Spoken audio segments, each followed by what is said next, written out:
నమస్కారం. జీవితంలో ఆర్థిక ఇబ్బందులు, తీరని అప్పులు మరియు మానసిక ఒత్తిడితో సతమతమవుతున్నారా?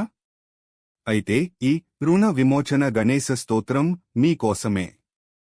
కృష్ణ పింగళ తంత్రం నుండి తీసుకోబడిన ఈ స్తోత్రం సమస్త రుణాల నుండి విముక్తిని ప్రసాదించే అత్యంత శక్తివంతమైన ప్రార్థన.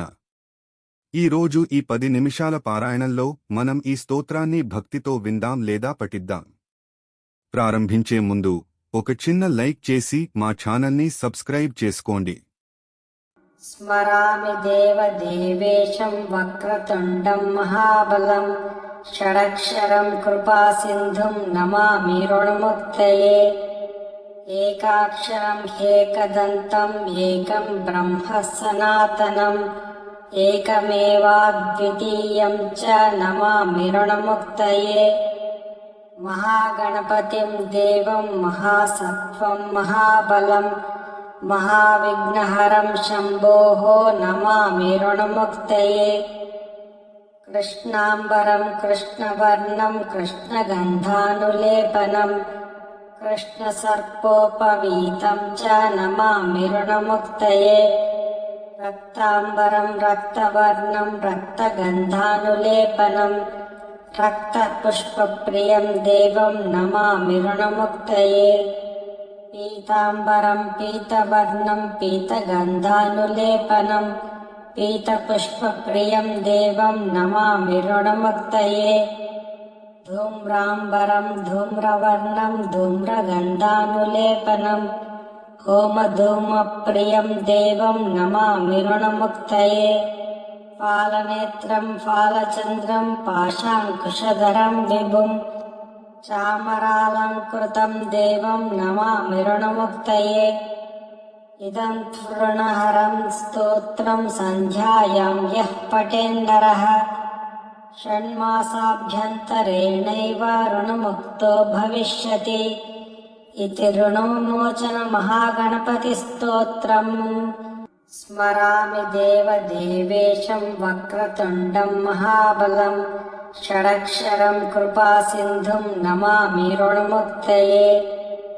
ఏకాక్షరం ఏకదంతం ఏకం బ్రహ్మ సనాతనం ఏకమేవాద్వితీయం చ నమామి రుణముక్తయే.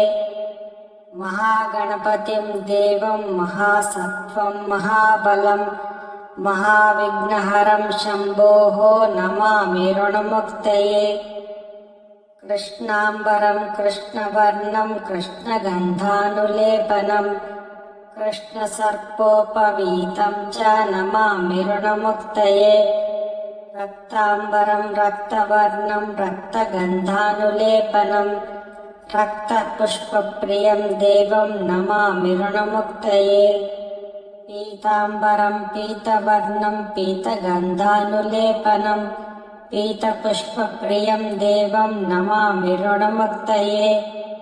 ధూమ్రాంబరం ధూమ్రవర్ణం ధూమ్రగంధానులేపనం హోమధూమప్రియం దేవం నమామి రుణముక్తయే. ఫాలనేత్రం ఫాలచంద్రం పాశాంకుశధరం విభుం చామరాలంకృతం దేవం నమామి రుణముక్తయే. ఇదం రుణహరం స్తోత్రం సంధ్యాయాం యః పఠేన్నరః షణ్మాసాభ్యంతరేణైవ రుణముక్తో భవిష్యతి. ఇతి రుణవిమోచన మహాగణపతి స్తోత్రం.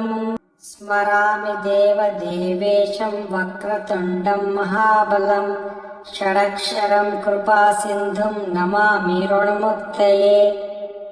ఏకాక్షరం ఏకదంతం ఏకం బ్రహ్మ సనాతనం ఏకమేవాద్వితీయం చ నమామి రుణముక్తయే. మహాగణపతిం దేవం మహాసత్వం మహాబలం మహావిఘ్నహరం శంభోః నమామి రుణముక్తయే. కృష్ణాంబరం కృష్ణవర్ణం కృష్ణగంధానులేపనం కృష్ణసర్పోపవీతం చ నమామి రుణముక్తయే. రక్తాంబరం రక్తవర్ణం రక్తగంధానులేపనం రక్తపుష్పప్రియం దేవం నమామి రుణముక్తయే.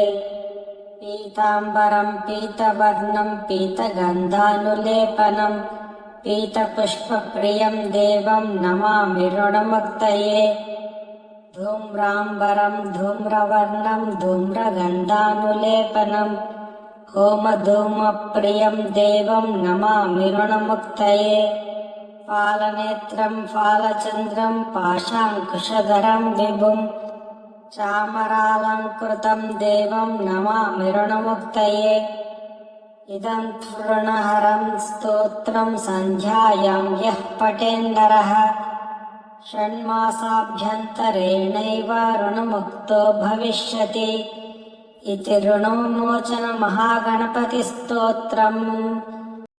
ఈ స్తోత్రాన్ని ఎవరైతే నిత్యం పఠిస్తారో వారి దారిద్ర్యం వెంటనే నశించి సకల సంపదలు కలుగుతాయి. ఈ 10 నిమిషాల ప్రార్థన మీ జీవితంలో వెలుగులు నింపాలని ఆశిస్తున్నాము. ఈ వీడియోని మీ స్నేహితులకు, బంధువులకు షేర్ చేసి వారు కూడా రుణ విముక్తులు అయ్యేలా సహాయపడండి. మరిన్ని భక్తి విశేషాల కోసం మా ఛానల్ని సబ్స్క్రైబ్ చేసుకోండి. ధన్యవాదాలు.